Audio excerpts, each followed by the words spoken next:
Bismillahirrahmanirrahim. Assalamu alaikum. Welcome back to my channel. In today's lecture we will discuss about mandatory and direct sense.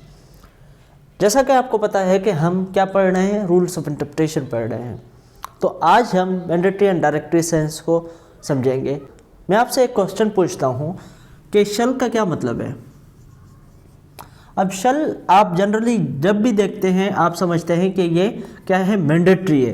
कोई काम में अगर शल आया, you शल गो फला फला, तो आप वो क्या समझते हैं आप कि वो मैंडेटरी हो गया, लाजमी है।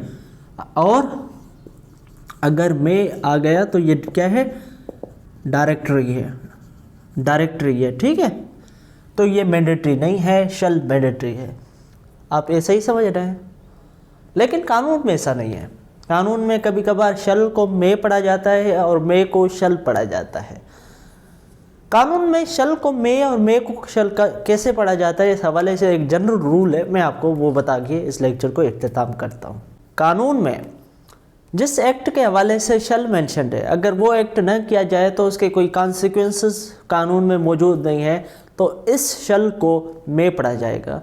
ये डायरेक्टरी सेंस में लिया जाएगा। कैसे, मैं आपको एग्जांपल देता हूँ।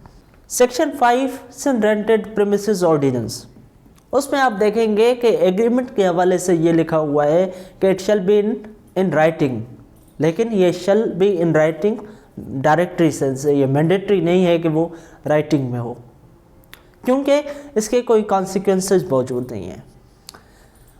इसके बरक्स अगर आप आ जाएं, रजिस्ट्रेशन एक्ट 1908 मेरे हाथ में है अभी, इसके सेक्शन 17 में क्या लिखा हुआ है, documents of which registration is compulsory.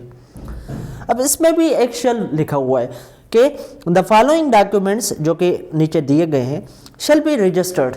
अब यहाँ पे जो शल लिखा हुआ है ये मैंडेटरी है। ये मैंडेटरी क्यों है? क्योंकि अगर रजिस्ट्रेशन न की जाए तो उसके कॉन्सिक्वेंसेस इसी एक्ट में मौजूद हैं। अगर सेक्शन 49 अगर आप देखें तो उसमें लिखा हुआ है effect of non registration of documents required to be registered. ठीक, तो कॉन्सिक्वेंसेस मेंशन है तो शल को शल ही पढ़ा जाएगा, लेकिन अगर कॉन्सिक्वेंसेस नहीं है तो फिर शल जो है वो डायरेक्टरी सेंस में चला जाएगा, शल को मे पढ़ा जाएगा। तो उम्मीद करता हूँ ये आपको समझ आ गया हो गया कि कहाँ पे शल को शल पढ़ना है, कहाँ पे शल को मे पढ़ना है, कहाँ पे मे को शल पढ़ना है, कहाँ पे मे को मे पढ़ना है। आज के लेक्चर के लिए इतना ही काफ़ी है।